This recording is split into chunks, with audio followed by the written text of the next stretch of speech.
Okay, so I'm really having trouble with this drawing program, but I'm going to try again. This is like attempt number 3.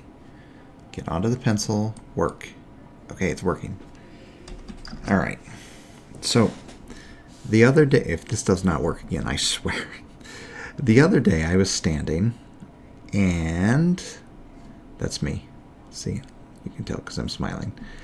And if I looked this way to the west, I could see the sun. It was about 15 degrees above the horizon. And then if I looked the other way, I could see at roughly the same perceived elevation the moon. So this is the moon. Maybe I should have done a different color. I'm afraid to change anything though. This is the sun. Okay, and I was, standing on the ground. And it was strange because in my three-dimensional field of vision, it seemed like they were exactly across from each other. Now, I'm sure it's not truly precise, but it looked like about 180 degrees. So, if, here, let's just say that this is the Earth, and we will say this is not to scale, right? Okay. Now, the only thing that you need to make a plane in three-dimensional space is 3 points which are not in a line. They're not collinear. So if you took the center of the moon, the center of the sun, and the center of the Earth, then you could create like a frame, like a two-dimensional frame that cuts through all of space.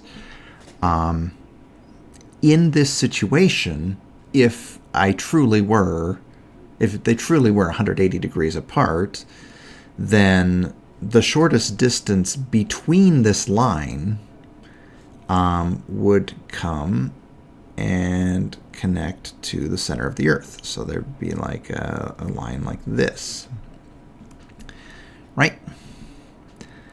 And you know that it would be 90 degrees approximately with what I perceive as flat ground.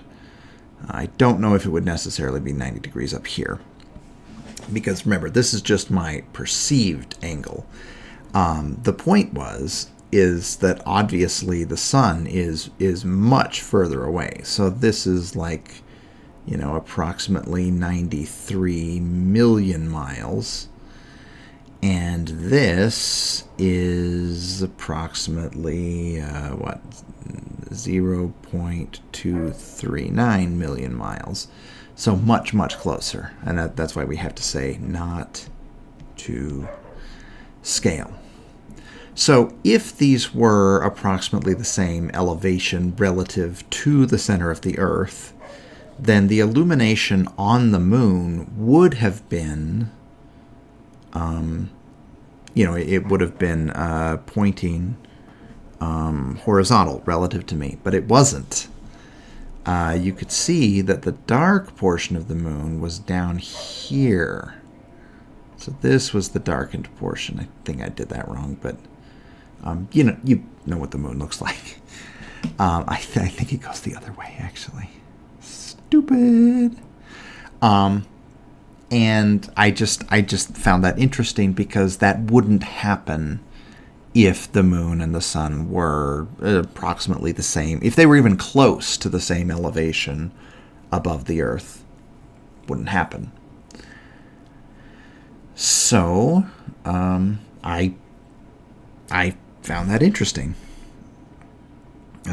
I spend a lot more time thinking about like the light from the sun.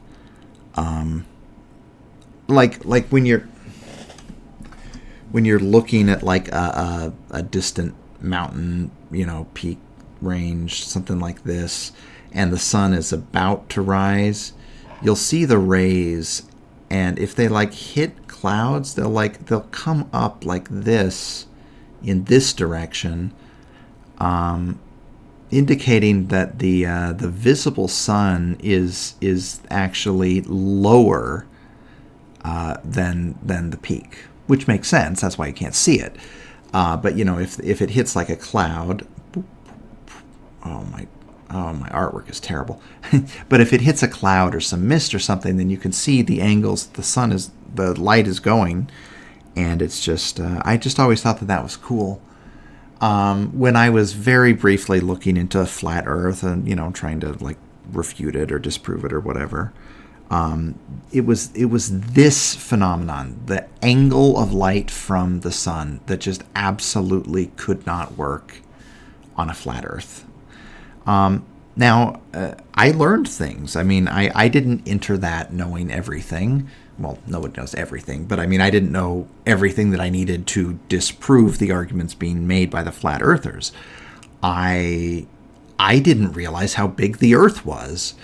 It didn't really click until I was trying to do that Nile thing where I was graphing the Nile River, and if you zoomed out, it just looked like it went flat along the surface. Wait a minute. But you would have to zoom in to see the elevation. So yeah, the Earth is kind of funny, or maybe it's not funny, but it's not intuitive to me, that if you zoom in close enough, it looks flat, and if you zoom out far enough, it looks perfectly spherical. That's just amusing and counterintuitive to me. I always try to look when the moon is completely full, obviously, or it's a new moon. You can't do this, but if it's like a half moon, you can tell the angle that the light from the sun is hitting the moon, and from that you can just sort of create a mental projection of where the sun would be, even if it's not visible. So if the illuminated portion of the moon is pointing straight down relative to you, then you know that it must be approaching solar midnight. And I mean, you don't have to like exactly calculate. I mean, I made that one video where I was talking about figuring out the time of day based on a half moon, and I mean that's just a rough approximation. But it's just interesting, if the sun is in the east, visible relative to you, and you look at the moon, you're going to see that the side of the moon that's pointing towards the sun is the side that's illuminated. And I just always I enjoyed that. It's funny because when I look back on my life, when I think of being a child, I think I was interested in physics from a very young age. I just didn't have a word for it. I didn't have a name for it. I remember being just fascinated with the idea of centrifugal force and stuff like that. And it's kind of sad that it took until I got into university and took a physics class to realize that stuff that I had been curious about and thinking about my entire life was explained and intuitive. Like, it was not intuitive for me as a child that an orbit is just free fall. That's weird. And I know that it's not just me, because there was, when they were initially discovering that planets went around the sun, people said, well, one specific person said, I can't remember who it was, that there must be an angel pushing the planet to keep it in motion. And he envisioned an angel pushing in the direction that the planet was heading.